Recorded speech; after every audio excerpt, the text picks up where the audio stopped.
माँ श्री अरविंदो समस्त को प्रणाम। एपिसोड नंबर 294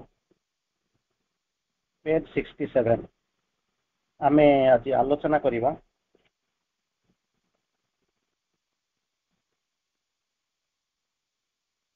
विश्वलीलार चरम तात्पर्य, a hidden intention, the ultimate significance of the divine play, the लीला।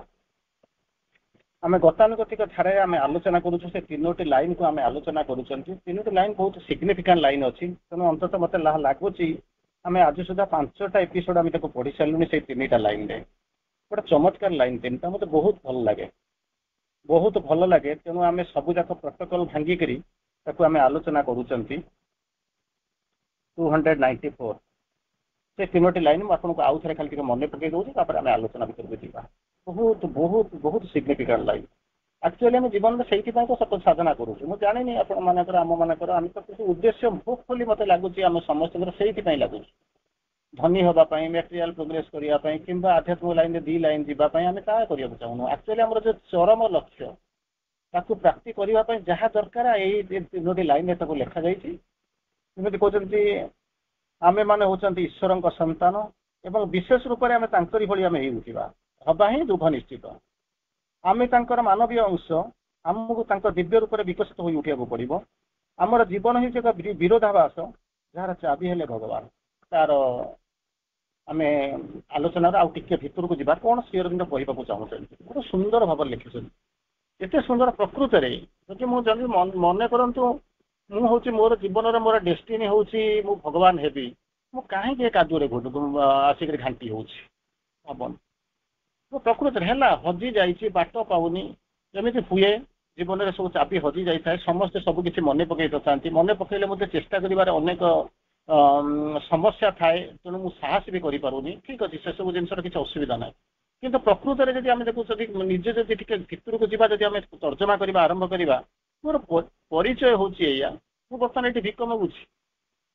प्रकृत में देव अंश जन्म हाँ कथा मुझे मानवीय जो पंचभूत जो जीवन मु तारी भितर बंचुची दिव्यता कौन बुझीपारूनी। भगवान हाँ कथा मुझे चिंता करूनी। भगवान पाक मुझे जाऊँगी भगवान हूँ चाबिकाठी मुझे पाती से चाबी जब मोर जीवन में जो विरोधाभासटा खोली जा पारंता ताहले मुझे आसिक करुच्ची कौन जाकि भगवान को मागुची कौन ना मत ये दिए सी दिए सी दिए सी दिए मुझे तो नड़िया कदली चढ़ाऊँ ये सब जिन बुझी जातु अंत आम जीवन अनेक किसी बदली जा पारंता रिडिलटा किसी परिमाण सल्व हो जाता। आम गत काली आम जहाँ आलोचना करते से जो जिन भितर अच्छी जो केन्द्र बिंदु आम पाऊन काली जमी कहते अनंत कोटि केन्द्र बिंदु गोटे केन्द्र बिंदु गोटे सेंटर ता चारिपटे अनंत कोटि वृत्त जमी बुलाऊँ सेमती पृथ्वी में अनंत कोटि केन्द्र बिंदु अनंत कोटि बिंदु मुझे कहूँ सेंटर किंतु ओरिजिनाली जो विश्वर सेंटर गोटे केमी कौन कहे ता भर के तुम जब आप सर्कल जदि वृत्त कथा चाहिए केते वृत्त हम तार कल्पना करें ना तेणु आम तार चारि भितर जमी बलद पड़ी छटपट होची आम से भाया हूँ बलद कष्ट पाँच आम भी कष्ट पाँच बलद जाकि शोई पड़ुचे तापर पुनर्बार आसूचे से मेरी चारिपटे घाटी हो बोली से जानी नहीं नियति हूँ से आम बलद को थट्टा करुचु किंतु कथा हूँ आम भी बोलते से मेरी पटे चंची हो घाटी हो जापरूँ किंतु जो मूलभूत सत्यटी समस्त निकट में विद्यमान है मूलभूत सत्य एवं जहाँ समस्त को जुगपत भाव में विश्वसित परम सहित जोड़ी रखी थाए ताहा जेते अपूर्णता एवं सीमितता भितर व्यक्तिर अहं चेतनार कार्य करू पछके क्रमे अधिक अधिक से शक्तिशाली उठियो। Spirit gets mightier by defeat सीआर तो कहउछंती the spirit gets mightier by defeat जेतेबेले आपनको लागुथिबो म हारी गली भावतु गोटे युद्ध करने जाऊँ आपको लगे मुझे हारीगली कारण मो प्रकृत जीति पारे ना माड़ खाई आसे कि गोटे जिन भावुना जी तोर युद्ध को जीवा पूर्व जी तोर ये सामर्थ्य थिला तोर जी तो भितर जो ये माने एक्सपीरियंस थिला तोर जो कॉन्फिडेंस थिला ये माड़ खाई सारा कॉन्फिडेंस बढ़ी ना ना ये तो जीवन ना मोर जीवी ना थे माड़ खाଇବା कथा शुणला मैंने दौड़ी पलैबी कि जो मैंने प्रकृत में संघर्ष करने आसी श्री अरविंद लिखिले the spirits gets mightier by defeat it's माने heavenly wings grow wider with each fall प्रत्येक थर मु पड़ जाऊँ किंतु ता द्वारा हूँ कौन लोक भावुँ पड़ जाऊँ मुझे भावुँ मो पड़ जाए कि भर गोटे जिनस निश्चित भाव में आसूसी गॉड लाइक विंग्स तो पर गुड़ाक हूँ सी हूँ कौन ना देवयोगी देवपम ସେ ହଉଛି କଣ ନା ଗ୍ରୋଥ୍ ୱାଇଟର, ଦିନକୁ ଦିନ ସେ କଣ କରୁଛି ନା ଚଉଡା ହେଇଯାଉଛି, ବିସ୍ତୃତ ହେଇକି ଯାଉଛି, ଆମେ ସେ କଥା ବୁଝିପାରୁନୁ। ତେଣୁ ଯୋଉ ଅପୂର୍ଣ୍ଣତା ଆଉ ସୀମିତ ସହିତ ବ୍ୟକ୍ତି ଅହଂଚେତନାରେ କାର୍ଯ୍ୟ କରୁ ବୋଧେ, କିନ୍ତୁ ଦିନେ ନା ଦିନେ ସେ କଣ କରିବ ନା ଫୁଟିକି ଉଠିବ, ସେ ଆସିବ, ଆପଣ ଭାବିପାରିବେନି। କିଛି ସମୟ ପୂର୍ବରୁ କେହି ଜଣେ ପ୍ରଶ୍ନ ପଚାରୁଥିଲେ, କହିଲେ ମୁଁ ଗୋଟେ ଗଛଟାଇ ନେଇ ଲଗେଇଲି, ଗଛଟାରେ ଫୁଲ ହବା କଥା, ଫଳ ହବା କଥା, କିନ୍ତୁ ଫୁଲ ଗୁଡାକ ପତ୍ର ଗୁଡାକ ମାନେ ଶୁଖି ଯାଉଛି କାହିଁକି, ପୋକ ଖିଆ ହେଇଗଲା ଭଳିଆ ଲାଗୁଛି କାହିଁକି? କିଛି ବ୍ୟସ୍ତ ହେବା ଦରକାର ନାହିଁ, ଲଗେଇଛୁ ନା ହଁ, ପାଣି ଦେଇଛୁ ନା ହଁ, ସିଜିନ୍ ଟା ତାକୁ ମାନେ କଣ କରୁନି, ସପୋର୍ଟ କରୁନାହିଁ। ସିଜିନ୍ ଟା ଯେତେବେଳେ ସପୋର୍ଟ করে, ବର୍ଷା ଦିନ ଆସିଗଲା, ସେ ତାର ରହିଛି, ମାନେ ତା ମାନେ ଗଛଟାରେ ମୁର୍କୁଟିଆ ଫୁଲ ହଉ ବରଂ କିମ୍ବା ଅଧା ସଢା ଫୁଲ ହଉ, ଯାହା ଗୋଟେ ରହୁ ଫୁଲ ହଉ, ବା ଯଦି ପତ୍ରଟା ଯଦି ସମ୍ପୂର୍ଣ୍ଣ ଭାବରେ ମାନେ କଣ ସତେଜ ନ ହେଇଛି, ଇଣ୍ଡିକେଟ କରୁଛି ଯେ ମରି ଯାଇନାହିଁ, ଇଣ୍ଡିକେଟ କରୁଛି ଯେ ସେ ମରି ନାହିଁ, ଜୀବନ୍ତ ସେ। ତେଣୁ ଯେତେବେଳେ ଜୀବନ୍ତଟା ସେ ଯେତେବେଳେ ଖାଦ୍ୟ ପାଣି ପାଇବ, କ୍ଲାଇମେଟଟା ଯେତେବେଳେ ଫେଭର କରିଯିବ, ସେ ଦେଖିବ ସେ ଉଠିବ, କାରଣ ମରିବା ଲୋକ ଉପରେ ଯେତେ ପାଣି ଢାଳିଲେ ବି ସେ କେବେ ବଞ୍ଚି ଉଠିବ ନାହିଁ। କିନ୍ତୁ ମରି ଯାଉଥିବା ଭଳି ପ୍ରତୀୟମାନ ଦେଖୁଛି, କିନ୍ତୁ ଜୀବନ ଅଛି। ଯଦି କ୍ଲାଇମେଟ ଠିକ ହେଇଗଲା, ଖାଦ୍ୟ ପଦାର୍ଥ ପାଇଲା, ସିଏ କଣ କରିବ ନା ନିଶ୍ଚିତ ଭାବରେ ଉଠି ପଡିବ। ତେଣୁ ଆପଣ ବ୍ୟସ୍ତ ହେବା ଦରକାର ନାହିଁ, ତାକୁ ମାନେ ଇଏ ରହିବ। ସେଥିପାଇଁ କହୁଛନ୍ତି keep faith and endeavour, keep faith and endeavour, everything will be all right. ଯାହା କରୁଛ ଗୋଟିଏ ଜିନିଷ ତମେ ବିଶ୍ୱାସ ରଖ ଏବଂ ସଂଘର୍ଷ କରିଚାଲ। ଗୋଟେ ସମୟ ଆସିକରି ପହଞ୍ଚିବ, ଦେଖିବ ଆପଣଙ୍କର ମାନେ କଣ ସଂଘର୍ଷ କେମିତି ରଙ୍ଗ ଲାଗିଲା, ଆପଣ ନିଶ୍ଚିତ ଭାବରେ ଦେଖିବ କେମିତି କଣ ରଙ୍ଗ କେମିତି ଆଣୁଛି ଆପଣଙ୍କ ଜୀବନ ବଦଳରେ, ନିଶ୍ଚିତ ଭାବରେ ଦିନେ ନା ଦିନେ ଉଠିବ।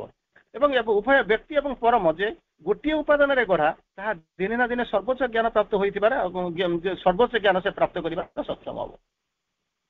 ଅନେକ ସମୟ ସେଇ ଯୋଉ କାହାଣୀ ବି ମଧ୍ୟ ଆପଣଙ୍କୁ କହିଦେବି, ସେଇଠି ରହିଥିବ, ସେଠି ରହିଥିବ, ଭାଇଟିଏ ରହିଥିବ, ଭଉଣୀଟିଏ ରହିଥିବ, କଷ୍ଟ ପାଉଥିବେ, ବାପଟିଏ ରହିଥିବ, ପୁଅଟିଏ ରହିଥିବ, ଗୋଟିଏ ଘରେ ରହିଥିବ, ଜଣେ ଚାକରି ହିସାବରେ ରହୁଥିବ, ଚିହ୍ନା ପଡୁନଥିବ, କିମ୍ବା ସେଇ ଗାଁରେ ରହୁଥିବ, ସେ ତାକୁ ପରିଚୟ ଦଉନଥିବ, ଗୋଟେ ଅହଙ୍କାର ବାଧାରେ ରହିଥିବ, କିନ୍ତୁ ଯେତେବେଳେ ଯାତ୍ରାଟା ସରିବାକୁ ବସିବ, ଟ୍ରାଜେଡି ହେଇଥିବ, ଭାଙ୍ଗି ଯାଇଥିବ, ସବୁ ଇଏ ହେଇଥିବ, ଯେତେବେଳେ ଯାତ୍ରାଟା ସରିବାକୁ ଦେଖିବ ସମସ୍ତେ ମିଶିଯିବେ, ସେଇ ଯୋଉ ମିଳନର ଯୋଉ ଆନନ୍ଦ, ସେ ଯୋଉ ଚିନ୍ତା କରେ ଯୁଗପଥ ସେଭଳି ଆନନ୍ଦ କେବେ ପାଇନଥିବେ। ବାପା ବୋଲିକରି କହିକି ପୁଅଟା ଯାଇକି ତା ଯେତେବେଳେ ଛାତିରେ ଯେତେବେଳେ ମୁହଁ ମାରିଦେବ, ସେତେବେଳେ ସବୁ ଯାକ ଦୁଃଖ ଯନ୍ତ୍ରଣା ବୁଝିବ, କେତେ ଦିନ କେତେ ମାଡ଼ ଖାଇଛି, କେତେବେଳେ ସେ ମାରିବାକୁ ପଠେଇଥିଲା, କେତେବେଳେ କଣ ହେଇଛି, କେତେବେଳେ ନେଗ୍ଲେକ୍ଟେଡ୍ ହେଇଛି, କେମିତି କଣ ହେଇଛି, ସବୁ ଯାକ ଭୁଲିଯିବେ, କାରଣ ଦେଖୁଛନ୍ତି ଏଇ ଯୋଉ ମିଳନର ଆନନ୍ଦ ତା ବିରହର ଦୁଃଖ ଅପେକ୍ଷା ଅନେକ ବାଟ। ତେଣୁ ଇଏ ଦିନେ ନା ଦିନେ ନିଶ୍ଚିତ ଭାବରେ ପ୍ରକଟିତ ହେବ। ଏଇ ଯୋଉ ବିଶ୍ୱାସ, ଏଇ ବିଶ୍ୱାସଟାକୁ ରଖିକିରି ଆମକୁ ଚାଲିବାକୁ ପଡିବ। ତାପରେ କହୁଛନ୍ତି ଆମ ପାଇଁ ଏକ ଗୌରବର ବିଷୟ ହଉଛି ଯେ ଆମ ଭିତରେ ବିରାଜିତ ହଉଥିବା ପ୍ରଭୁ ଆମକୁ ସେ କଣ କରୁଛନ୍ତି ନା ପ୍ରତିରୂପରେ ଗଢିଛନ୍ତି, ତାଙ୍କରି ପ୍ରତିରୂପରେ ଗଢିଛନ୍ତି। ପୃଥିବୀରେ କୁହାଯାଏ 7 ଜଣ ଲୋକ ଏକା ଭଳିଆ ଦେଖିବା ପାଇଁ, 7 ଜଣ ଲୋକ ଏକା ଭଳିଆ ଦେଖିବା ପାଇଁ। ସେ କହିପାରିବେନି ଯେ ସେଟା ମୁଁ ଯେମିତି ଦେଖା ହଉଛି ଆମ ଗାଁରେ ରହୁଛି କି ସହରରେ ରହୁଛି କି ଡିଷ୍ଟ୍ରିକ୍ଟ ହେଡକ୍ୱାର୍ଟର ରହୁଛି, ତାମାନେ ସେଇଭଳିଆ ଗୋଟେ ଲୋକ ମୋ ଡିଷ୍ଟ୍ରିକ୍ଟ ହେଡକ୍ୱାର୍ଟର। ପୃଥିବୀରେ ଆପଣ କହିପାରିବେନି ସେ ଉଗାଣ୍ଡାରେ ରହିଛି, କିମ୍ବା ସେ କାଲିଫର୍ଣ୍ଣିଆରେ ରହିଛି, କିମ୍ବା ସେ ଆସି ସୁଇଜରଲ୍ୟାଣ୍ଡରେ ରହୁଛି କି ଜେନେଭା କୋଉଠି ରହୁଛି ଆପଣ କହିପାରିବେନି, କିନ୍ତୁ 7 ଜଣ ଲୋକ ଅଲମୋଷ୍ଟ ହଉଛନ୍ତି ଏକା ଭଳିଆ ଦେଖିବା ପାଇଁ। ତେଣୁ ଯେତେବେଳେ ଏଠି ହଉଛନ୍ତି କିନ୍ତୁ ଆମେ ଭଗବାନଙ୍କ ପ୍ରତିରୂପରେ ଗଢୁଛନ୍ତି, ସେତେବେଳେ ଆପଣ କହିବେ 7 ଜଣ ସିନା ଏକା ଭଳିଆ ଦେଖିବା ପାଇଁ, ପୃଥିବୀରେ ଆସି 900 କୋଟି ଲୋକ ହେଲେଣି, ସବୁ ତ ଅଲଗା ଅଲଗା, ତାମାନେ ଭଗବାନଙ୍କର ନ୍ୟାଚୁରାଲି ଇଏ ହଉଛି ତାଙ୍କର ଲୀଳା, ତାଙ୍କରି ପ୍ରତିରୂପରେ ସିଏ ଯୋଉ ଛାଞ୍ଚରେ ଗଢିଛନ୍ତି, ଆମକୁ ସେ ଯେମିତି ଚାହିଁଛନ୍ତି ଆମେ ସେମିତି ହେଇଛୁ, କାହିଁକି ବ୍ୟସ୍ତ ହଉଛନ୍ତି? ଜଣେ କହିବ ହେଇ କାଳିଆଟା, ଗୋରାଟା, ପତଳାଟା, ମୋଟାଟା, ଆରେ ଭଗବାନଙ୍କର ସମସ୍ତଙ୍କ ପାଇଁ ସେ ଗୋଟେ ଲାଇନ ଫିକ୍ସ କରିଛନ୍ତି, ଏଇ ଜିନିଷ ଲାଇନଟା ଫିକ୍ସ କରିଛନ୍ତି, ଏଇ ଭଳିଆ ସମସ୍ତେ ହେବେ। ତେଣୁ ସିଏ ତିଆରି କରିଛନ୍ତି, ତାଙ୍କ ଛାଞ୍ଚରେ ତିଆରି କରିଛନ୍ତି। ଆପଣ ତାକୁ କାହିଁକି କହୁଛନ୍ତି ସିଏ ଗୋରା ହେଇଗଲା, ଇଏ କଳା ହେଇଗଲା, ସିଏ ପୁରୁଷ ହେଇଗଲା, ଇଏ ହେଇଗଲା, ସିଏ ମୋଟା ହେଇଗଲା, ଇଏ ପତଳା ହେଇଗଲା, ସିଏ ତାର ଆସିକରି ଧନୀ ହେଇଗଲା, ଇଏ ଗରିବ ହେଇଗଲା, ସେମିତି କିଛି ଭାବିବା ଦରକାର। ସିଏ ମରୁଭୂମିରେ ରହିଲା, ଇଏ ଯାଇକିରି ଆଣ୍ଟାର୍କଟିକାରେ ରହିଲା, ଏମିତି କିଛି କହିବେ ନା। ଭଗବାନ ତାଙ୍କର ଉଦ୍ଦେଶ୍ୟ ପାଇଁ ଯାହା ଦରକାର ସିଏ ତାକୁ ଗଢିକିରି ପଠେଇଛନ୍ତି। ସିଏ କରିବ, ସିଏ କଣ ଚାହିଁଥିଲେ ଟିକେ ପତଳାଟାକୁ ଆଉ ଟିକେ ମୋଟା କରିଦେଇଥାନ୍ତା, କିନ୍ତୁ ମୋଟା କରିଥିଲେ କଣ ହେଇଥାନ୍ତା ଭାବୁନାହାନ୍ତି। ଭଗବାନ ଯାଇକିରି ପହଞ୍ଚିଛନ୍ତି, ଇଏ ଲୋକଟା କାମ କରିବ କଣ ନା, ଇଏ ଲୋକ ଯାଇକିରି ପହଞ୍ଚିବ ମାନେ ନାରଦଙ୍କ ଭଳିଆ ବୁଲି ବୁଲିକରି କଣ କରିବ, ନାରାୟଣ ନାରାୟଣ କହିବା ଆରମ୍ଭ କରିବ। ତାକୁ ଯଦି ମୁଁ କଣ କରିବି ନା ମୋଟା କରିଦେବି, ଏସି ରୁମ୍ ପାଇଁ କଲଚର ଦେବି, ପେଟ ବାହାର କରିଦେବି, ସେ କିଏ କଣ ବୁଲିବା ଆରମ୍ଭ କରିବ? ତେଣୁ ତା ପାଇଁ ଯାହା ଦରକାର ତାକୁ କରିଛନ୍ତି। ଆପଣ କହିବେ ମୋ ଘରେ ସବୁ ଯାକ ଅଛି, କିନ୍ତୁ ମୁଁ କାହିଁକି ଯାଇକିରି ରାସ୍ତାରେ ପଡିଛି, ଆରେ ତୋର ଆବଶ୍ୟକ ଅଛି। ସେମାନଙ୍କର କିଛି କାମ ନାହିଁ, ତାଙ୍କର ଏସି ଦରକାର, ଭଲ ଖାଇବା ଦରକାର, ଭଲ କିଛି ପିନ୍ଧିବା ଦରକାର, ସିଏ ତାଙ୍କର କିଛି ଅସୁବିଧା ନାହିଁ। କିନ୍ତୁ ତୁ ଆଜି ରାତିରେ ଏଇଠି ଅଛୁ, କାଲି ସକାଳେ ଆଉ ଗୋଟେ ଜାଗାକୁ ଯିବୁ, ଯୋଉଠିକି ଯିବୁ ହୁଏତ ସେଠି ପାଣି ବି ମିଳୁନଥିବ, ଶୋଇବା ପାଇଁ ଜାଗା ନଥିବ, ତାରି ଭିତରେ କୁଆଡେ ବୁଲୁଥିବ, ମାନେ ଯୋଉଠି ବସିଥିବୁ ଚେୟାର ଖଣ୍ଡେ ମଧ୍ୟ ପଛପଟରେ ନଥିବ, ସପ ଖଣ୍ଡେ ମଧ୍ୟ ଠିକ ଭାବରେ ମିଳିବାକୁ ଶୋଇବାକୁ ମିଳିବ। କାରଣ ତୁ ଆସିଛୁ ଭଗବାନଙ୍କ କାମ କରିବା ପାଇଁ, ତୋ ପାଇଁ ଯୋଉଟା ଦରକାର ସେଇଟା ଭଗବାନ ଦଉଛନ୍ତି। ଆପଣ କାହିଁକି କହିବେ, କମ୍ପ୍ଲେନ କରିବେ, କମ୍ପେୟାର କରିବେ, କମ୍ପ୍ରୋମାଇଜ କରିବେ, କ୍ରିଟିସାଇଜ କରିବେ, ଏଗୁলো କିଛି ଦରକାର ନାହିଁ। ଭଗବାନ ଯେମିତି ଜାଣିଛନ୍ତି ସେଥିରେ ଖୁସି ହେବା କଥା, ଆଗକୁ ଯିବା କଥା, ତାର ପରବର୍ତ୍ତୀ ଅବସ୍ଥାରେ କହୁଛନ୍ତି ସେଇ ପ୍ରତିରୂପରେ ଗଢିଛନ୍ତି। ଏବଂ ଆମର କର୍ତ୍ତବ୍ୟ ହେଲା ସେଇ ସତ୍ୟକୁ କଣ ହଉଛନ୍ତି ଅନ୍ତରଙ୍ଗ ଭାବେ ଅନୁଭବ କରିବା। କଣଟା ହେଇଛି, ଗୋରା ହେଇଛି, କଳା ହେଇଛି, ମୋଟା ହେଇଛି, ପତଳା ହେଇଛି, ସେଟା ପାଇଁ ତୋର ଦେଖିବା ଦରକାର ନାହିଁ। ତତେ କଣ ନା ଭଗବାନ ମତେ ବଢିଛନ୍ତି, ସେଇ ଯୋଉ ଜିନିଷ କୋଉ ଧନୀ ଘରେ ଜନ୍ମ ଦେଇଛନ୍ତି, ଗରିବ ଘରେ ଜନ୍ମ ଦେଇଛନ୍ତି, ସହରରେ ଦେଇଛନ୍ତି କି ମଫସଲରେ ଦେଇଛନ୍ତି, ଏଗୁଡା ତୋର କଥା ନାହିଁ। ତୁ ଗୋଟିଏ ଜିନିଷ ଜାଣିବାକୁ ଚାହିଁବୁ, ତୋ ଭିତରେ ଯୋଉ ବିରାଜିତ ହେଇଛନ୍ତି ପ୍ରଭୁକୁ ଆମେ ତାଙ୍କୁ ତାଙ୍କରି ପ୍ରତି ରୂପରେ ଗଢିଛନ୍ତି। ଯେହେତୁ ତାଙ୍କ ପ୍ରତି ରୂପରେ ଗଢିଛନ୍ତି, ଆମର କର୍ତ୍ତବ୍ୟ ହଉଛି କଣ, ସେଇ ସତ୍ୟକୁ ଅନ୍ତରଙ୍ଗ ଭାବେ ଅନୁଭବ କରିବା। ଭଗବାନ ମତେ ଦେଇଛନ୍ତି, କଣ ପାଇଁ ଉଦ୍ଦେଶ୍ୟ ଦେଇଛନ୍ତି, ଏଠି କାହିଁକି ଦେଲେ, ଯିବାର କଣ ଉଦ୍ଦେଶ୍ୟ, ମୁଁ ଏ ଯୁଗ ଜନ୍ମରେ କେତେ ବାଟ ପର୍ଯ୍ୟନ୍ତ ମତେ ଭଗବାନ ନବା ପାଇଁ ଚାହୁଁଛନ୍ତି।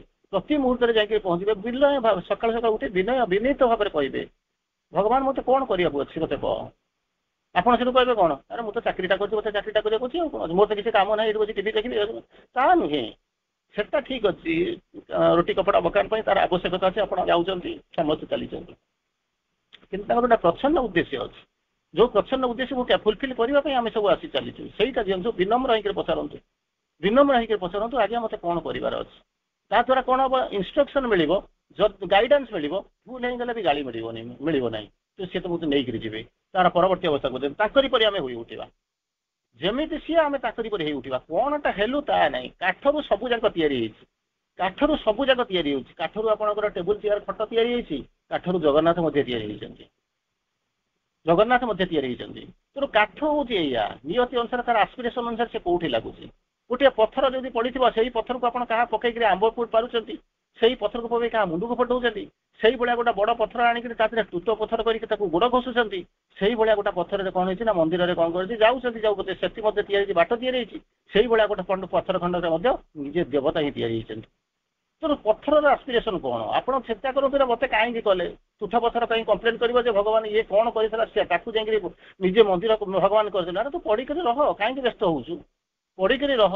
କୁସୁମ ପରଶେ ପଟ ନିସ୍ତରେ, ଚିନ୍ତା କରି ଦେଖୁନାହାନ୍ତି, ଗୋଟେ ଫୁଲକୁ, ଗୋଟେ ଫୁଲର ତାର ମାନେ ଥିଲା ବୋଲିକିରି, ତାର ଆସ୍ପିରେସନ ଥିଲା ବୋଲି, ତାର ଆସୁଆ ଥିଲା ବୋଲି ସେ କୋଉଠି ଗଲା, ଦେବତାଙ୍କର ମୁଣ୍ଡରେ ଯାଇକି ଲାଗିଲା, ଫାଇନ ଠିକ ଅଛି ହେଇଗଲା। କିନ୍ତୁ ଛଡା ଫୁଲଟାକୁ ଯିଏ ନେଇକି ଆସିଲା, ତାକୁ ନେଇକି ଗଲେ 2 ଘଣ୍ଟା ପରେ ଫୋପାଡ଼ି ଦେଲେ। ଯେତେବେଳେ ଥରେ ଫୁଲଟା ଯେତେବେଳେ ବଦଳେଇବା ଆରମ୍ଭ କଲେ, ତାକୁ ନେଇକି ଫୋପାଡ଼ି ଦେଲେ। କିନ୍ତୁ ସେ ଯୋଉ ଛଡା ଫୁଲଟାକୁ ଯିଏ ନେଇକରି ଆସିଲା, ଭାବନ୍ତୁ, ସବୁ ତ ଆସେ ନା, ଯୋଉ ଗୋଟା ଗୋଟା ଆସେ, ଛଡା ଫୁଲଟା ଯୋଉ ତା ଦେହରେ ଯୋଉ ବ୍ଲେସିଂସ ତିଆରି ହେଇଛି ଆସିଛି, ଆପଣ ଯୋଉ ଫୁଲ ଯୋଉ ନେଇକି ପକେଟରେ ପୁରେଇ ବ୍ଲେସିଂସ ଧରିକି ବୁଲୁଛନ୍ତି, କେତେ ଯୋଗ, କେତେ ବର୍ଷ ଆପଣଙ୍କ ପାଖରେ ତାକୁ ରହିଲା, କେତେ ତାକୁ ପୂଜା କରୁଛନ୍ତି। ସେଇ ଛଡା ଫୁଲକୁ ଆଣିକରି କେମିତି କଣ ଆପଣ ସଜାଡ଼ିଛନ୍ତି, ସେତେବେଳେ କହୁନାହାନ୍ତି ଆପଣଙ୍କର କଣ କାହିଁକି ହେଲା, ମନ୍ଦିରରେ ଲାଗିଥିଲେ କାହିଁକି ହେଲା, ଏମିତି କାହିଁକି ହେଲା। ଆରେ ସେଇଠି ଯେତେବେଳେ ଚିନ୍ତା କରନ୍ତୁ, ଗୋଟେ ଯୋଉ ତୁଠ ପଥରଟା ପଡିଛି, କେତେ ଲୋକ ଯାଉଛନ୍ତି, ପାଦ ଧୋଇକରି ଯାଉଛନ୍ତି, ପାଦଟା ପବିତ୍ର ହେଲେ ଆପଣ ତାପକୁ ଯିବେ। ପବିତ୍ରତାର ସାର୍ଟିଫିକେଟଟା ନଦେଲେ ଆପଣ ସେଠିକି ଯାଇପାରିବେ ନାହିଁ। ଗୋଡ ମଧ୍ୟ ଧୋଇବେ, ପଥରରେ ତାକୁ ଗୋଡ ଘଷିବେ, ସଫା ହବ, ସେଠିକି ଯିବେ। ତେଣୁ ଦିଟାଙ୍କ ଭିତରେ କାହାର ମହତ୍ଵ ଅଧିକ? କିନ୍ତୁ ଆପଣଙ୍କୁ ଦେଖାଯାଉଛି ଯେ ସେଠି ଯୋଉ ପଥର ଅଛି, ଝିଅ ହେଇକିରି ବସିଛି, ତାର ମହତ୍ଵ ଅଧିକ। କିନ୍ତୁ ଯିଏ ତମକୁ ପବିତ୍ର କରିକିରି ସେଠିକି ପଠଉଛି, ତା ମହତ୍ଵକୁ ଆପଣ ବୁଝିପାରୁନାହାନ୍ତି। କାରଣ ସବୁବେଳେ ଦୂର ପାହାଡ ସୁନ୍ଦର ଦେଖାଯାଉଛି, ନିଜେ ଆମେ ଯେ ସୁନ୍ଦର ଆମେ ତାକୁ ଜାଣିପାରୁନୁ। ଆମେ ତାଙ୍କରି ବହି ହେଉଥିବା, ତାଙ୍କର ମାନବୀୟ ଅଂଶ ତଥା ଆମ ନିଜକୁ ଦିବ୍ୟ ରୂପରେ ଆମକୁ ବିକଶିତ କରାଇବା। କଣ ଆମେ ଗଢିଛୁ ତା ନୁହେଁ। ଆପଣ କହିବେ ମୁଁ ଗୋରାଟା ଥିଲି, ବର୍ତ୍ତମାନ କଳାଟା ହେଇଗଲି, କଣ ହେଇଗଲା, ଅସୁବିଧା କଣ ଅଛି? ରାମଚନ୍ଦ୍ର କଳା, କୃଷ୍ଣ ବି କଳା, ତୁ ଗୋରା ଥିଲୁ, ଯଦି କଳା ହେଇଥାନ୍ତୁ ହୁଏତ ତୋ ଜୀବନରେ କେବେ ଦୁଃଖ ଗୋଟେ ଆସିଥାନ୍ତା। କିନ୍ତୁ ଗୋଟେ ସମୟରେ ଗୋରା ଥିଲୁ, ତତେ ବର୍ତ୍ତମାନ ତୋ ରଙ୍ଗ ବଦଳୁଛି, ଇଏ ରଙ୍ଗଟା ତୋର ଶେଷ ରଙ୍ଗ ନୁହଁ। ଗୋରାଟା ଥିଲୁ, ବର୍ତ୍ତମାନ କଳାଟା ହଉଛୁ, ତାପରେ ଦେଖିବ ଆଉ ଗୋଟେ ନୂଆ ରଙ୍ଗ ଆସିବା ଆରମ୍ଭ କରିବ। କାହିଁକି? Body is made beautiful by the indwelling spirit, by the indwelling God. ତୁମ ଭିତରେ ଯୋଉ ଭଗବାନ ଅଛନ୍ତି, ସିଏ ତାଙ୍କ ଛାଞ୍ଚରେ ଗଢୁଛନ୍ତି। ଆପଣ କହିବେ ନା ଯେ ମୁଁ ଏମିତି କଲି, ସେମିତି କଲି, ଏଇଆ ହେଲା ସେଇଆ ହେଲା, ଏଇଟା ନୀତିକତା ହେଇଗଲା, ଆଧ୍ୟାତ୍ମିକତା ନାହିଁ। ଏମିତି କରିବା କଥା, କାହିଁକି ଭୁଲ ହେଲା? ଆରେ ଭୁଲ ତ ହବ। ଯଦି ଗୋଟେ ଲୋକ କହିବ ମୋ ଜୀବନ ସାରା କେବେ ଆଣ୍ଠେଇବିନି, ପେଟେଇବିନି, ଠିଆ ହେବିନି, ମୋର ପଢିବା ଦରକାର ନାହିଁ, ତାହେଲେ ସେ କିଛି ଶିଖିପାରିବ ନାହିଁ। ତାଙ୍କର ଆବଶ୍ୟକତା ଅନୁସାରେ ସିଏ ଆମକୁ ଗଢି ଗଢି ଗଢି ଗଢି ନେଇ ଯାଉଛନ୍ତି। ସେଇ ଜିନିଷ ହଉଛି କଣ, ଦିବ୍ୟ ରୂପରେ ବିକଶିତ ହବା ପାଇଁ ଆମକୁ କଣ କରିବା, ତାଙ୍କରି ପରି ସାଧନା କରିବାକୁ ପଡିବ। ସେଇଟା ଆମେ ସାଧନା କରୁଛୁ, ସେଇଟା ଆମେ ତ ସାଧନା କରୁଛୁ। ନିଶ୍ଚିତ ଭାବରେ 24 ଘଣ୍ଟା କ୍ରିମ ବୋଳି ହେଇକି ସାବୁନ ଲଗେଇକିରି ଆମେ କଣ କରୁଛୁ ନା, ଧଳା ହେଇପାରୁନୁ। କିନ୍ତୁ ଗୋଟେ ଲୋକ ତାର କିଛି ନାହିଁ, ମାନେ ପଥର ଜଙ୍ଗଲ ଭିତରେ ରହୁଛି, ଗୁମ୍ଫା ଭିତରେ ରହୁଛି, ଖାଇବା ନାହିଁ, ପିଇବା ନାହିଁ, ତା ଯେତେବେଳେ ଦେଖିଲେ ସେ ତ ଦେଖା ଦିଅନ୍ତି ନାହିଁ, ଚିକ୍ ଚିକ୍ କରୁଛି। କାହିଁକି? ଭିତରର ଶକ୍ତିରେ ଆସିବ। ଇଏ ତାହେଲେ ଆପଣଙ୍କ ଶରୀରକୁ କଳା କରିଦବ। ତେଣୁ ଏହା ନିଶ୍ଚିତ ଭାବରେ ଏକ ଅୟସ ଶବ୍ଦ ପ୍ରୟାସ, ଯୋଉଟା ଏତେ ସହଜ ବୋଲିକିରି ଭାବନ୍ତୁ ନାହିଁ, ଏତେ ସହଜ ବୋଲି ଭାବୁନି। ସେଇଥିପାଇଁ ତ ଶ୍ରୀ ଅରବିନ୍ଦ କହିଲେ ଏ ଡ୍ରପ୍ ଅଫ୍ ପ୍ରାକ୍ଟିସ୍। ଥିଓରି ତ ପଢୁଛନ୍ତି, ଅନ୍ୟମାନେ ପଢୁନଥିଲେ, ଗୋଟେ ସମୟ ଥିଲା କେହି ପଢୁନଥିଲେ। ଅନ୍ତତଃ ଏବେ ଟିକେ ଟିକେ ପଢିବାର ପ୍ରଚେଷ୍ଟା କରାଯାଉଛି, ଠିକ ଅଛି, ଫାଇନ୍, କିଛି ହଉନଥିଲା, ତା ଅପେକ୍ଷା କିଛି କଥା ହେଲାଣି। ମାନେ ଅୟସ ସାଧ୍ୟ ପ୍ରୟାସ ଆମେ କରୁଛୁ କିନ୍ତୁ ତାଙ୍କ ଭିତରେ ଯେଉଁ ଶକ୍ତିମତା ଅନ୍ତର୍ନିହିତ ହେଇଛି ସେଇ ଶକ୍ତି ବଳରେ ଆମେ କଣ କରିବା ଅଜ୍ଞାନତାର ଅଧୀନ ଏଇ ଲୀଳାର ପରିବେଶରୁ ଆମେ ନିଶ୍ଚିତ ଭାବରେ ବଦଳାଇବାକୁ ସମର୍ଥ ହବା। ଆମେ କିଛି ବଦଳାଇ ପାରିବା ନାହିଁ ଆଜ୍ଞା। ଯଦି ଆପଣଙ୍କୁ ପଚରାଯାଏ ଅପା ମାନେ ବସିଛନ୍ତି ଭାଇ ମାନେ ବସିଛନ୍ତି ନା କଣ ରୋଷେଇ କଲା କିଏ ନା ମୁଁ ରୋଷେଇ କରିଛି ନା ଆସିକରି ପହଞ୍ଚେ ରୋଷେଇ କରିଛି କିଏ ନା ମୁଁ ରୋଷେଇ କରିଛି। ଆରେ ତୁ ରୋଷେଇ କରିଛୁ ଏଟା ଭଲ ଲାଗୁଛି ନା ତତେ ନିଆଁ ରୋଷେଇ କରିବାରେ ସାହାଯ୍ୟ କରିଛି, ପାଣି ରୋଷେଇ କରିବାରେ ସାହାଯ୍ୟ କରିଛି, ପବନ ରୋଷେଇ କରିବାରେ ସାହାଯ୍ୟ କରିଛି, ତୋ ମା ତତେ ଶିଖେଇଥିଲା ବୋଲିକି ତତେ ରୋଷେଇ କରିଛୁ, ନିଆଁଟା ଠିକ ଭାବରେ ଜଳିଲା ବୋଲିକି ତୁ ୟାକୁ ଠିକ କଲୁ ଭଲ ଖାଦ୍ୟ ହେଲା, ବା ଅକ୍ସିଜେନଟା ଠିକ ହେଲା ବୋଲି ଲୁଣଟା ଠିକ ପଡିଲା। କେତେ ଜିନିଷର ସମ୍ବାହାର ରହିଛି ଯଦି ସମସ୍ତଙ୍କ କଥା ନ ଧରିକି କହୁଛୁ କଣ ନା ମୁଁ ଏଇଟାକୁ କରିଛି। କାରଣ ଆମେ ଏଇ ଯୋଉ ଜିନିଷ ହଉଛି ଆମର ଯୋଉ ଚେତନା ଯାଇଛି କଣ ନା ଅହଂକେନ୍ଦ୍ରିକ ଚେତନା ଭିତରେ ଆମେ କଣ କରୁଛୁ ନା ଡୁବିକିରି ରହିଛୁ, ତାର ଊର୍ଦ୍ଧ୍ୱକୁ ଆମେ କିଛି ଦେଖିପାରୁନା, ତା ବାହାରକୁ ବାହାରେ ଡାଣରେ କଣ ଅଛି ଆମେ ସେଗୁଡାକୁ ଜମା ଚିନ୍ତା ବି କରୁନା। ତେଣୁ ପଚାରୁଛୁ ଯଦି ହେଲା ଠିକ ଅଛି ହେଇଛି ସମସ୍ତଙ୍କର ସହଯୋଗରେ ହେଇଛି ତେଣୁ କହୁନ ସମସ୍ତେ ମିଶିକିରି ଆମେ କରିଛୁ ବୋଲି କହିବୁ ନା, କାରଣ ଆମର ଇଗୋଟା ହଟ୍ କରିଯିବ, ଆମର ଯୋଉ ଅଛି ଯୋଉ ଗର୍ବ କରୁଛୁ ସେଟା କାଳେ ମାନେ କମିଯିବ, ପଛକୁ ଚାଲିଯିବ, ତେଣୁ ଆମେ କରିବାକୁ ଚାହୁଁନୁ। ଏଠି ସେଇ ଯୋଉ ଜିନିଷ କହୁଛନ୍ତି ଏଇ କଥା ନିଶ୍ଚିତ ଭାବରେ ଅୟସ ସିଦ୍ଧ ପ୍ରୟାସ। ମଣିଷଟା ଦେବତା ହବ, ଜୀବନଟା ଦିବ୍ୟ ଜୀବନରେ ରୂପାନ୍ତରିତ ହବ, ଭଗବାନ ଚାବିକାଠି ହେଇକି କହିବେ ତ କହିଦେଲି ଯେମିତି କଣ ସେମିତି କଣ ହେଇଯାଉଛି। କିନ୍ତୁ ମୁଁ ଏଟା କହୁନି ଶ୍ରୀଅରବିନ୍ଦ ଯେତେବେଳେ ଏଇ କଥା କହିକି ଯାଇଛ ଲେଖିକି ଯାଇଛନ୍ତି ଏଟା ନିଶ୍ଚିତ ଭାବରେ ଏଟା ମାନେ 100% ସତ ଯେ ଦିନେ ନା ଦିନେ ଏଟା ହବା ପାଇଁ ଯାଉଛି। ସେଇଟା ନିଶ୍ଚିତ ରୂପେ ଏକ ଅୟସ ସିଦ୍ଧ ପ୍ରୟାସ। କିନ୍ତୁ ଆମେ କିଛି କରୁନି, ଆମ ଭିତରେ ଯିଏ ଅଛନ୍ତି ଶକ୍ତିଶାଳୀ ଅନ୍ତର୍ନିହିତ ହୋଇକରି ଯିଏ ରହିଛନ୍ତି ଯୋଉ ଚୈତ୍ୟ ସତ୍ତା ଆତ୍ମା ସିଏ କରିବେ, କିନ୍ତୁ ସେ କରୁନାହାନ୍ତି କାହିଁକି ନା ଆମେ ତାଙ୍କୁ ତ କରିବାକୁ ଦେଲେ ତ ସେ ହବ। ଚିନ୍ତା କରି ଦେଖନ୍ତୁ ତାକୁ କରିବାକୁ ତ ଦେଲେ ହବ। ଗୋଟେ ଲୋକ ଯାଇକି ପହଞ୍ଚିବ କହିବ କଣ ନା ଆଜି ଜଣେ ଯାଇଛନ୍ତି ଷ୍ଟେଜରେ ଯାଇଛନ୍ତି ପ୍ରୋଗ୍ରାମଟା ଭଲ ହେଲାନି, ଗୀତଟା ଭଲ ଗାଇ ପାରିଲାନି। ଆଚ୍ଛା ଗୀତଟା ଗାଇ ପାରିଲାନି କାହିଁକି ନା ଆ ଭିତରେ ବି ଭଲ ଲୋକ ଅଛନ୍ତି, ତାକୁ ଆଚ୍ଛା ଭଲ ଲୋକ ଉଠିକି ଯାଇକି ଗୀତ ବୋଲି କରିବେ କି? ଯାହା ନାଁଟା ଛପା ହେଇଛି ସେଇ ଯାଇକି ଗୀତ ବୋଲିବ, ଯାହାକୁ ଡକା ଯାଇଛି ସେଇ ଯାଇକି ପ୍ରିଜାଇଡ କରିବ, ଯାହାକୁ କୁହାଯାଇଥିବ ସେଇ ଯାଇକି ତାକୁ ଆସି ପ୍ରସ୍ତୁତ ହେଇକି ଆସିବ ପଢିବ। ତେଣୁ ତାଠାରୁ ଭଲ ଅଛି ଖରାପ ଅଛି ବୋଲିକି କୁହାଯାଇ ପାରିବ ନା। ତେଣୁ ଏଠି ଯୋଉମାନେ ବର୍ତ୍ତମାନ ଦେଖୁଛନ୍ତି ମନ ପ୍ରାଣ ଶରୀରର କାର୍ଯ୍ୟକ୍ରମ ଚାଲିଛି, ମନ ପ୍ରାଣ ଶରୀରର କାର୍ଯ୍ୟକ୍ରମ ଚାଲିଛି, ସେଇଥିପାଇଁ ଇଏ ଭଲ ଯେତେ ଯାହା କଲେ ବି ଯାହାର ତାର ଯାହା ହଉନା କାହିଁକି ସେ ପଛପଟରେ ବସିଥିବ। ଡିରେକ୍ଟର କେବେ ଆସିକି ଡ୍ରାମା କଲେଣି ଦେଖିଛନ୍ତି ନା? ଅଥର କୋଉଠି ଆସିକି ଷ୍ଟେଜ ଉପରେ ଠିଆ ହେଲେଣି, ବେଳେବେଳେ ସେ ଠିଆ ହେଇଯାନ୍ତି ଲେଖୁଥିବେ କାଠ ଭିତରେ ଥିବେ କିଏ କୋଉଠି ଆସିବ, କିନ୍ତୁ ନର୍ମାଲି ସେ ସବୁ କେବେ ଷ୍ଟେଜକୁ ଆସନ୍ତି ନାହିଁ। ଯିଏ ଡ୍ୟାନ୍ସ ଡାଇରେକ୍ଟର ମ୍ୟୁଜିକ ଡାଇରେକ୍ଟର ଥିବ ସେମାନେ ଆସିକି କଣ ଆସିକି କରନ୍ତି, ସେମାନେ ଶିଖେଇ ଦିଅନ୍ତି ଅନ୍ୟମାନେ କରନ୍ତି। ଆପଣ କଣ କରିବେ? ସେମାନେ ଆସିଥିଲେ କଣ ହେଇଥାନ୍ତା କେମିତି କଣ ହେଇଥାନ୍ତା, ଯାହାକୁ ଯୋଉ ରୋଲଟା ଦିଆଯାଇଛି ସେ ସେୟା କରିବ। ତେଣୁ ଏଠି ମନ ପ୍ରାଣ ଶରୀର ବର୍ତ୍ତମାନଙ୍କର ଚାଲି ପହଞ୍ଚିଛି, ଗୋଟେ ସମୟ ଆସିକି ପହଞ୍ଚିବ ମନ ପ୍ରାଣ ଶରୀର କାମ ହେଇବ। ବର୍ତ୍ତମାନ ଚୈତ୍ୟ ସତ୍ତା ପଛପଟରେ ଅଛି, ଗାଇଡ କରୁଛି ଇଏ କରୁଛି ରହିଛି, ଗୋଟେ ସମୟ ଆସି ପହଞ୍ଚିବ ସେ ନିଶ୍ଚିତ ଭାବରେ ଯେତେ ପଙ୍କିଳ ହଉ ଯେତେ ଅନ୍ଧାର ହଉ ଯେତେ ଅସାମର୍ଥ୍ୟ ହଉ ସବୁ ଯାକ ଫାଡିକିରି କଣ କରିବ ନା ସେ କଣ କରିବ ନା ବାହାରକୁ ଆସିବା ଆରମ୍ଭ କରିବ। ଶକ୍ତିଶାଳୀ ଅନ୍ତର୍ନିହିତ ହୋଇ ରହିଛି, ସେଇ ଶକ୍ତି ଯଦି ବଳରେ ଅଜ୍ଞାନତାର ଅଧୀନ ଏବଂ ଏଇ ଲୀଳାର ପରିବେଶକୁ ସେ ନିଶ୍ଚିତ ଭାବରେ ବଦଳାଇବାକୁ ସମର୍ଥ হবে। କାରଣ ୟାକୁ ବଦଳାଇବା ପାଇଁ ହେଲେ ମନ ପ୍ରାଣ ଶରୀର ବଦଳାଇ ପାରିବେ ନାହିଁ, ଯେତେ ଯାହା ହେଲେ ବି କେବେ ବି ବଦଳାଇ ପାରିବେ ନାହିଁ। ଏଟା ଡେଡ୍ ସିଓର, 100% ସିଓର ଯେ ଇଏ କିଛି କରିବ ମାନେ ସେ ନିଶ୍ଚିତ ଭାବରେ ତାକୁ କିଛି କରିପାରିବେ ନାହିଁ। ତେଣୁ ତାକୁ ଯିଏ ବଦଳାଇ ଦେବାକୁ ଆସୁଛି ସେଇ ହଉଛି କିଏ ଆପଣଙ୍କ ଭିତରେ, ତାକୁ ବି ବଦଳାଇବା ପାଇଁ ଆପଣ ଯିବେ କୋଉଠି ଭଡା ନେବା ପାଇଁ ଆସିବେ ନା ଡାକିବେ ନାହିଁ, ତେଣୁ ଆସିବେ ନାହିଁ। ଏବେ ଏଇ ମନେ କରନ୍ତୁ ଗୋଟେ କେସ୍ ହେଇଛି, ଏ କେସଟା ଆପଣ ଶୁଣିଥିବେ, ଗୋଟେ ଇଏ ଅଛି ନିଖିଲ ଗୁପ୍ତା ବୋଲିକି ଜଣେ, ସେ ଯୋଉ ପନ୍ନୁର ମର୍ଡର କେସରେ ତାକୁ କଣ କରୁଛନ୍ତି ଆମେରିକା ସେ ଚେକ୍ ରିପବ୍ଲିକରେ ଧରା ପଡିଲା, ତାକୁ ନେଇକି କଣ କରୁଛନ୍ତି ଆମେରିକାକୁ ବର୍ତ୍ତମାନ ଧରା ହେଇଛି, ଯୋଉଥିପାଇଁ କେସ୍ ଚାଲିଛି ପ୍ରୋବ୍ଲେମ ଚାଲିଛି, ଆପଣ ଟିକେ ଟିକେ ଶୁଣିଥିବେ। କଣ ପାଇଁ? ଯଦି ନିଖିଲ ଗୁପ୍ତା ହଉଛି କଣ ହେଇଛି ଆପଣ ଜାଣନ୍ତିନି, କିନ୍ତୁ ଯାଉ ଆମେରିକାର କୋର୍ଟରେ କେସ୍ ଚାଲିଛି, ଗୋଟେ ମାନେ ହଉଛି କଣ ଶିଖ୍ ଏକ୍ସଟ୍ରିମିଷ୍ଟ ପନ୍ନୁ, ତେଣୁ ତାକୁ ମାରିବା ପାଇଁ ସେ ପ୍ଲଟ କରିଥିଲା, କାହାକୁ ନେଇକି ହାୟାର କରିଥିଲା, ପଇସା ଦେଇଥିଲା ତାକୁ କରିବା ପାଇଁ, କିନ୍ତୁ ସେ କଣ କଲେ ସେ ଧରା ପଡିଗଲା। ସେ ଯାହାକୁ ସେ ଗୋଟେ ଭୁଲ ଜାଗାରେ ଯାଇକି ହାତ ମାରିଦେଲା, ସେ ଭୁଲ ଜାଗାରେ ଯାଇକି ହାତ ମାରିଦେଲା, ଯାହାକୁ ପଇସା ଦେଇଛି ଧରିଛି କଣ୍ଟାକ୍ଟ କରି ତାର ଯାଇକି ପହଞ୍ଚିଛି, ପଇସା ଦେଇଛି ସବୁ କରିଛି, କିନ୍ତୁ ସେ କଣ କରିଛି ନା ଯାହାକୁ ନେଇଛି ସେମାନେ ହଉଛନ୍ତି ତାଙ୍କର ଏଜେଣ୍ଟ। ତେଣୁ ସେ ଖବରଟା ତାଙ୍କର ବ୍ୟାପିଗଲା, ତେଣୁ ତାକୁ ଇଏ ମାରିବ କଣ ତାକୁ ବଞ୍ଚେଇବା ପାଇଁ ଚେଷ୍ଟା କରାଗଲା, ଯୋଉଥିପାଇଁ ଯିଏ ଦେଇଥିଲା ସିଏ ବର୍ତ୍ତମାନ ପଶିଗଲା। ଟୁ ସମ୍ ଏକ୍ସଟେଣ୍ଡ ଭାରତର ଯୋଉ ଅଫିସରଟା ଯିଏ ତାକୁ ଦେଇଥିଲା ତାର ନାଁ ମଧ୍ୟ ନାହିଁ CC1 ବୋଲିକି ଖାଲି ତାଙ୍କ ରିପୋର୍ଟରେ ଆସୁଛି, ଯେମିତି ମାନେ ଆପଣମାନେ ପଢିଥିବେ ବର୍ତ୍ତମାନ ରିସେଣ୍ଟ ଭାରି ଗୋଟେ ହଟ୍ ଟପିକ ଯାଇଛି, ଯୋଉଥିପାଇଁ କି ଗତକାଲି ପରଦିନ ଯୋଉ ସୁଲିମାନ ଜେମ୍ସ ସୁଲିମାନ ଯିଏ ତାଙ୍କର NSC ଆସିଥିଲା ଇଣ୍ଡିଆକୁ, ଯାହା ହଉ ଏସବୁ ଯେମିତି ଥିବ ଜାଣିଥିବେ, ସବୁ ଠିକ ଥିଲା, ମାରିବାକୁ ଠିକ ଅଛି, ଯାଇଥିଲା, ଲୋକ ହାୟାର କରିଥିଲା, ପଇସା ଦେଇକି ଆସିଥିଲା, କଣ୍ଟାକ୍ଟ କରିଥିଲା, ସବୁ ଠିକ ଥିଲା, କିନ୍ତୁ ସେ ଯାହାକୁ ଧରିଲା ସିଏ ହଉଛି କଣ ଯାହାକୁ ଧରିକିରି ପଇସା, ଗୋଟେ ସାର୍ପ ସୁଟର ତ ଗୁଳି କରିବ ନା, ସାର୍ପ ସୁଟର ଗୁଳି କରିକି ତାକୁ ମାରିବ, ताको सार्फ सीटरटाକୁ ଇଏ କୋଉଠୁ ପାଇବ ଇଏ ଯାଇକି ଯାହାକୁ ହାୟର କଲା ସିଏ ହେଉଛି ଆମେରିକାନ ଏଜେଣ୍ଟ ସିଏ କଣ କଲା ସବୁ କଲା ପଇସା ନେଇଗଲା କିନ୍ତୁ କହିଦେ ହେଲା ଯେ ଏ ଲୋକ ଏଇଥିପାଇଁ ପଇସା ଦେଇଛି ତମେ ସତର କରିବ ତେଣୁ ଯାହାକୁ ମାରିବା କଥା ତାକୁ ଲୁଚେଇ ଦେଲେ ତା ଦ୍ୱାରା କଣ ହେଲା ସେ ତ ମରିଲା ନାହିଁ ପଇସା ତ ଗଲା ଇଏ ଲୋକଟା ବର୍ତ୍ତମାନ ବନ୍ଧା ହେଇଗଲା ବନ୍ଧା ହେଇକି ଜେଲରେ ଥିଲା ଚେକ୍ ଥିଲା ଏବେ ଆମେରିକା ଯାଇଛି ଏପଟରେ କଣ ହେଇଛି ନା ବର୍ତ୍ତମାନ ସେମାନେ ଆସିକି ବାର୍ଗେନିଂ କରୁଛନ୍ତି ଯେ ତମର ଯୋଉ ଅଫିସର ଅଛି ଆମେ ଯାଉଛୁ ହାଲା କରିବୁ ତମକୁ କଣ କରିବୁ ଯାହା କୁହନ୍ତି ନା ବ୍ଲାକମେଲିଂ ତାକୁ କରିବାକୁ ଚାହୁଁଛନ୍ତି ଆମେରିକା ବର୍ତ୍ତମାନ ଭାରତକୁ ବ୍ଲାକମେଲିଂ କରୁଛି ଯାହା ବି ହଉ ତେଣୁ ଉଦ୍ଦେଶ୍ୟ ହଉଛି କଣ ଏ ଯୋଉ ଉଦ୍ଦେଶ୍ୟ ହଉଛି କଣ ନିଜେ ଆମେ ଏକୁ ବଦଳାଇ ପାରିବା ନା ଅନ୍ୟ ଉପରେ ଆମେ ନିର୍ଭର କରୁଛୁ ଅନ୍ୟ ଉପରେ ନିର୍ଭର କରୁଛି ମନ ପ୍ରାଣ ଶରୀର ହେଉଛି ସେମିତି ନିଖେଳ ଗୁପ୍ତା ଯେମିତି ଧରା ପଡ଼ିଲା ଆମେ ବର୍ତ୍ତମାନ ସେଇଭଳିଆ ଫେଲିଓର ହଉଛି ଆମର ଧରା ପଡ଼ିଲା ମାନେ ଫେଲିଓର ହେଲା ଆମେ ବୋଧେ ସେଇଭଳିଆ ଫେଲିଓର ହଉଛୁ କାରଣ ମନ ପ୍ରାଣ ଶରୀର ସେ ଠିକ ଭାବରେ କାମ କରିପାରନ୍ତିନି ତେଣୁ ସେ କଣ ଯେତେ ଉଚ୍ଚରେ କାମ କଲା ବେଳେ ପତୀୟମାନ ହଉଥିଲେ ମଧ୍ୟ ସେ ହାରିବ କିନ୍ତୁ ଯିଏ ବଦଳେଇବ ସିଏ ହଉଛି ଆପଣଙ୍କ ଭିତରେ ଅଛି ତେଣୁ ଅନ୍ଧାର ହଉ କାଳିମା ହଉ ଯାହା ହଉ ନା କାହିଁକି ସେ ଗୋଟେ ବଦଳାଇ ଦବ ଅଧିକରୁ ଅଧିକ ଅନୁକୂଳ ପରିବେଶରେ ଏଇ ଲୀଳାଟି ବେଶୀ ଉପଯୋଗୀ ହବ ହଠାତ୍ ଯାଉଥିବେ ଆପଣଙ୍କୁ ସବୁ ଯାକ ମିଳିଯିବ ଆପଣ ଜୀବନଟାକୁ ଏନ୍ଜୟ କରିପାରିବେନି ବୁଝିଥାନ୍ତି ମନେ ରଖିଥାନ୍ତୁ ସବୁ ଯାକ ଯଦି ଆପଣଙ୍କ ହାତରେ ଧରା ପଡ଼ିଯିବ ସବୁ ଯାକ ଦେଇଦବ ତାହେଲେ କଣ ହବ ଆପଣ ଜୀବନଟା କେବେ ଏନ୍ଜୟ କରିବେନି ଜୀବନଟା କଣ ବୁଝିବେନି କାରଣ ସେ କିନ୍ତୁ ଗୋଟେ ଲୋକ ଯିଏ ସଂଘର୍ଷ କରିକି ଏ ଜୀବନକୁ ସବୁ ଯାକ ପ୍ରାପ୍ତି କରୁଥିବ ତାର ଆନନ୍ଦ ସେ ପାଉଥିବ ଅବଶ୍ୟ କିଛି ଲୋକ ଜିନିଷ ଆପଣଙ୍କୁ ଦେଇ ଦିଆଯାଏ କିନ୍ତୁ ତା ପରବର୍ତ୍ତୀ ଅବସ୍ଥାରେ ଆପଣଙ୍କୁ ସଂଘର୍ଷ କରିବାକୁ ଛାଡ଼ି ଦିଆଯାଏ ସଂଘର୍ଷ କରିବାକୁ ଛାଡ଼ି ଦିଆଯିବ ଯେମିତି ପରୀକ୍ଷା ହେଲେ ଆପଣମାନେ ପରୀକ୍ଷା ଦେଇଥିବେ 4ଟା କୋଶ୍ଚିନ୍ ସମସ୍ତେ କରିଦେବେ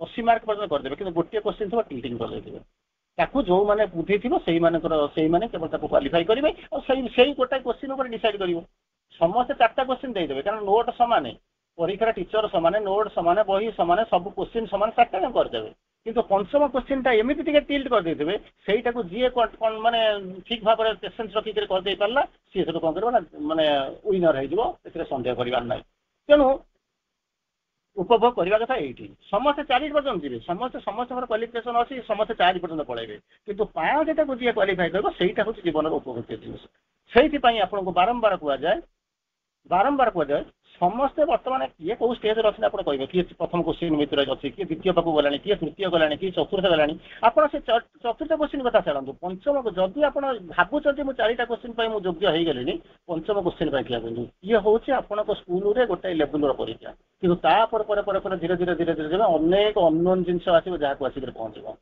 ତେଣୁ ସେଥିପାଇଁ ମୁଁ ପ୍ରସ୍ତୁତ ହେଇଛି କି ସେଥିପାଇଁ ମୁଁ ଯିବାକୁ ଚାହୁଁଛି କି ଯଦି ଯିବାକୁ ଚାହୁଁଥିଲେ ଫାଇନ୍ ଚାଲନ୍ତୁ ନହେଲେ ପ୍ରସ୍ତୁତ ହେଇକି ଯିବାକୁ ପଡ଼ିବ ତାପରେ ଦେଖିବା ଶ୍ରୀ ଅରବିନ୍ଦ କଣ କହୁଛନ୍ତି ତାକୁ କିଛି ଆଜି ପଢିବା ତାର ପରବର୍ତ୍ତୀ ଅବସ୍ଥାକୁ ଆମେ ଯିବା ପାରାଡକ୍ସଟା ଆମେ କାଲି ଦେଖିବା ଏ ଯୋଉ 3ଟି ଲାଇନକୁ ଆମେ ଆସନ୍ତା କାଲି ହୋପଫୁଲି ସାରିବା ତେଣୁ କହୁଛନ୍ତି heaven and earth God and man two different and opposite entities 2ଟା ଡୁଆଲିଟି କଥା କହୁଛନ୍ତି ପ୍ରଥମେ ହଉଛି କଣ ହେଭନ୍ ଆଣ୍ଡ ଆର୍ଥ ଗୋଟେ ପଟେ ସ୍ୱର୍ଗ ଅଛି ଗୋଟେ ପଟେ ପୃଥିବୀ ଅଛି ଗୋଟେ ପଟେ ଗଡ୍ ଅଛନ୍ତି ଗୋଟେ ପଟେ ମ୍ୟାନ୍ ଅଛନ୍ତି ଇଏ 2ଟା ଯାକ ନଟ୍ ଇଏ 2ଟା ଯାକ 2 ଜଣ ଡିଫରେଣ୍ଟ ଏବଂ ଅପୋଜିଟ୍ ଏଣ୍ଟିଟି ନୁହନ୍ତି ନଟ୍ କାଟାଗୋରିକାଲ କହୁଛନ୍ତି ଆମେ ଭାବୁଛେ ଏଇଟା ବୋଧେ ସ୍ୱର୍ଗ ପୃଥିବୀର ଅପୋଜିଟ୍ ଆଉ ଗଡ୍ଟା ହଉଛି ମ୍ୟାନ୍ର ଅପୋଜିଟ୍ କିନ୍ତୁ ପ୍ରକୃତିରେ 2 ଜଣ ଯାକ ଅଲଗା ନୁହନ୍ତି ଦେ ଆର୍ ଇନ୍ ଟ୍ରୁଥ୍ ଯଦି ସତ୍ୟକୁ ଯଦି ଆପଣ ଅନୁଶୀଳନ କରିବେ ଭାବିବେ ତା ଭିତରକୁ ଯିବେ ତାହେଲେ କଣ କରିବେ କହୁଛନ୍ତି interconnected with each other ପରସ୍ପର ସହିତ ସେମାନେ ହଉଛନ୍ତି କଣ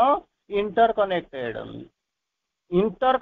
ପରସ୍ପର ଯୁକ୍ତ ହେଇକି ରହିଛନ୍ତି କେହି କାହାକୁ ଛାଡିକି ଅଲଗା ରହନ୍ତି ନାହିଁ କିନ୍ତୁ ଆମେ ଆମ ଚିନ୍ତା ଯାଇନାହିଁ କିଛି ପରିମାଣରେ ଗଲାଣି ଆପଣ ହୁଏତ ଗେସ୍ କରିଦେଉଛନ୍ତି ଟିକେ ବୁଝି କହୁଛନ୍ତି କିଛି ବୁଝୁଛନ୍ତି ଏଇଭଳିଆ ରେଟ୍ ଯଦି ଆପଣ 24 ଘଣ୍ଟା ଆପଣ ଯିବେ ଜୀବନର ଶେଷ ପର୍ଯ୍ୟନ୍ତ ଯିବେ କେତେ ଜିନିଷ ନ ଜାଣିବେ ଭାବୁନାହାନ୍ତି କିନ୍ତୁ ଆମେ ତ ଜାଣୁଛୁ ଯେ ଏତିକି ତ ଜାଣିଗଲୁ ଏଇଟା ହେଉଛି ଭଲ ଆଉ କଣ ଅଛି କୌଣସି ଜାଗାରେ ଲାଗି ପଡି କପି କରୁ ଏ କରୁ ସେ କରୁ 60% ରଖିଲେ ତ ଫାର୍ଷ୍ଟ କ୍ଲାସଟା ଲେଖା ହେଇଗଲା ଆଉ କଣ ଅଛି ଜଣେ ଲୋକ ଜୀବନ ସାରା ଖଟିକି ଫାର୍ଷ୍ଟ କ୍ଲାସ ପାଇଥିବ ଆଉ ଜଣେ କପି କରିକି ଫାର୍ଷ୍ଟ କ୍ଲାସ ହେଇଥିବ ଫାର୍ଷ୍ଟ କ୍ଲାସ ଲେଖା ହେଇଥିବ ସେଥିରେ ଲେଖା ହେଇନଥିବ କୋଉଠି କପି ଲେଖା ହେଇନଥିବ କୋଉଠି ହାର୍ଡ ୱାର୍କ ଲେଖା ହେଇନଥିବ ବ୍ରାକେଟରେ କିନ୍ତୁ ଆପଣ ଜାଣିବେ ଯେ ଯିଏ ପାସ୍ କରିକି ପଢିକି ଯାଇଥିବ ସେ ଜୀବନରେ ଯେକୌଣସି ପଜଲ ଆସିବ ସେ ସାମ୍ନା କରିବ ଇଏ କିନ୍ତୁ ଆର ସାମ୍ନା ଇଏ ତ କେବେ କରିପାରୁନଥିବ ଆଜି କରିପାରିବ କେବଳ ନାଁରେ ଲେଖାଯିବ ଫାର୍ଷ୍ଟ କ୍ଲାସ ବୋଲି ହେଇଯିବ ଆଉ କିଛି କରିପାରିବ ନାହିଁ ତେଣୁ କହୁଛନ୍ତି ସେମାନେ interconnected with each other the earth is କଣ ହଉଛନ୍ତି ପ୍ରୋଜେକ୍ସନ ଅଫ୍ ଦ ହେଭନ୍ ପୃଥିବୀଟା କଣ ମାନେ ସ୍ୱର୍ଗଟା ନିଜକୁ ପ୍ରୋଜେକ୍ଟ କରିଛି ଲମ୍ବି ଯାଇଛି ତାର ଅଭିଲମ୍ବ ଯୋଉଟା ନିଜକୁ ଲମ୍ବେଇ ଦେଇଛି ସେଇ ପ୍ରୋଜେକ୍ସନରୁ ତିଆରି ହେଇଛି ଆର୍ଥ ସେମିତି ମଣିଷ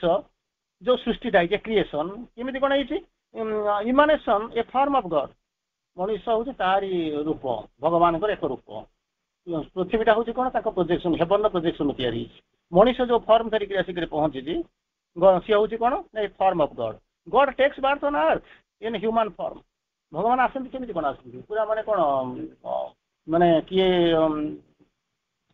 ଇଏ କଣ ମାନେ ସିଂହ ବାହିନୀ ତ୍ରିଶୂଳଧାରୀ ନେଇକି ଆସନ୍ତି ନା କିଏ ପୁରା ମାନେ ଏଇ ଯୋଉ ଆସିକିରି ପହଞ୍ଚୁଥିବେ କଣ ଶଙ୍ଖ ଚକ୍ର ଗଦା ପଦ୍ମ ଧରିକି ଆସୁଥିବେ, କିଏ ତାଙ୍କର ତୀର ଧନୁ ତୀର ଧରିକି ଆସିକିରି ପହଞ୍ଚୁଥିବେ, ଏଇଭଳିଆ ସବୁ ରୂପରେ ଆପଣ ଦେଖନ୍ତି। କିଏ ଗଦା ଧରିକି ଆସିଥିବ, ଏଇଭଳିଆ ରୂପରେ ଦେଖନ୍ତି କି? ଏ ହ୍ୟୁମାନ ଫର୍ମରେ ଆସନ୍ତି। କାଳର ଯୋଉ ସମୟରେ ଦରକାର ଆଉ ତାଙ୍କର ଯୋଉ କାର୍ଯ୍ୟ ଥାଏ ସେଇ ରୂପରେ ସେମାନେ ଆସନ୍ତି। ନା ନରସିଂହ ରୂପରେ ଭୀଷଣ ଭୟଙ୍କର ରୂପ ନେଇକିରି ଆସିକିରି ପହଞ୍ଚିବେ, ପେଟରେ ଗୋଡ ଉପରେ ପକେଇକିରି ଫାଡ଼ିଦେବେ, ଏଇଭଳିଆ ରୂପରେ ଆସନ୍ତି। ଆଜ୍ ପର ନିଡ୍ ସେତେବେଳେ ତାଙ୍କର ଦରକାର ଥିଲା। ସେଥିପାଇଁ କଣ କରୁଥିଲେ ନା ହିରଣ୍ୟକଶ୍ୟପକୁ ମାରିବାର ଥିଲା, ସେତେବେଳେ ରୂପ ଦରକାର ଥିଲା। ଗୋଟେ ସମୟ ଥିଲା ଯେତେବେଳେ ପରଶୁରାମ ହେଇକିରି ଆସିବ କ୍ରୋଧ ଥିଲା, ସେତେବେଳେ ଗୋଟେ ଥିଲା ସିଏ ରୂପ ଅଲଗା। ରାମଚନ୍ଦ୍ର ଯେତେବେଳେ ଆସିଲେ ମର୍ଯ୍ୟାଦାର କାମ ଥିଲା।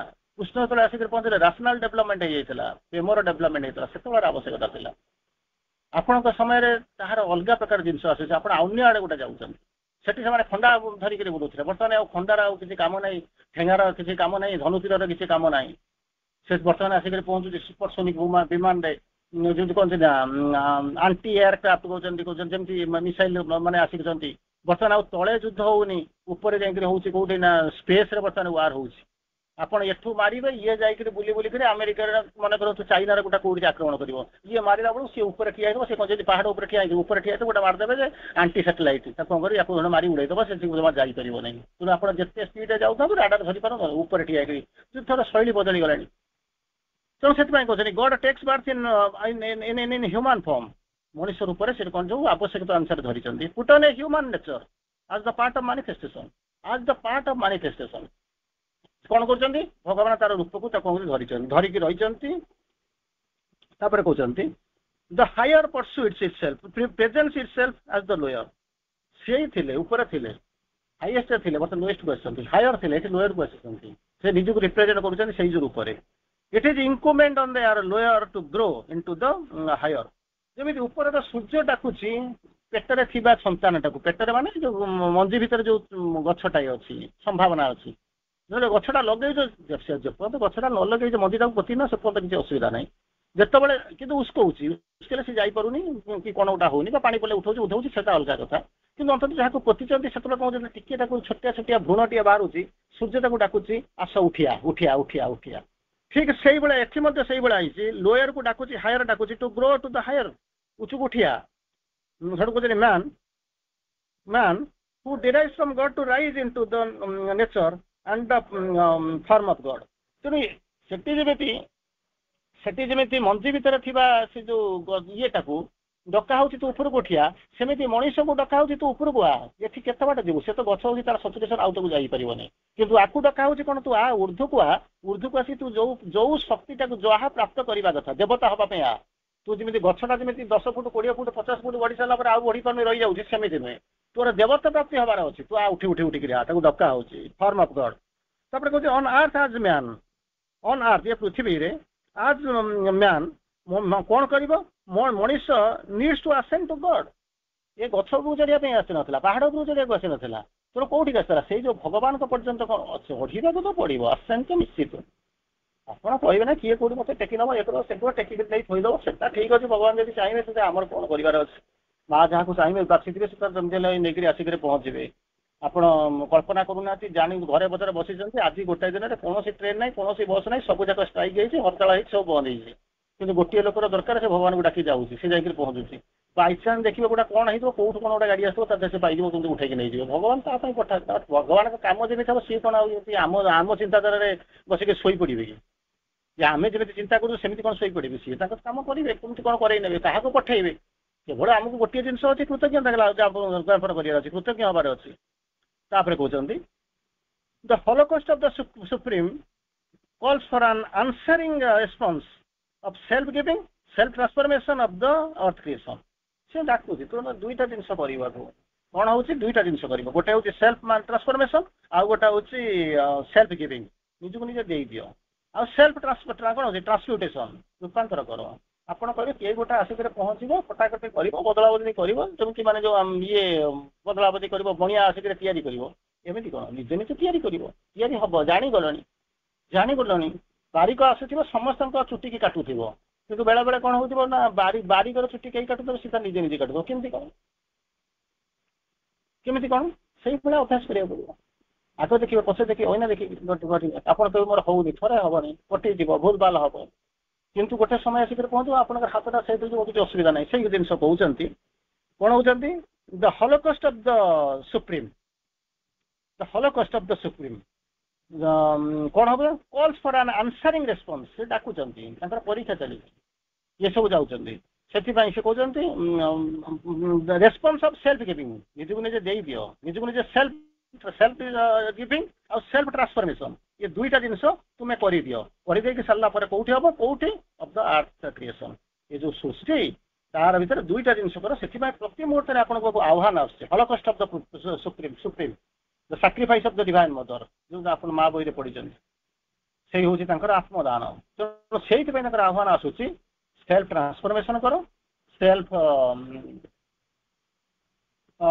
सेल्फ ट्रांसफॉर्मेशन सेल्फ गिविंग यही सब जिन कहार कर ना आर्ट क्रिएशन से कौन है आपण मान योग्य पठा जापर धर्म हूँ से ता नुहे जे माने कौन हूँ आम बस बस दीपद कहीदा दीपद शुणीदे आखि बुझी बसी भाव जाऊँ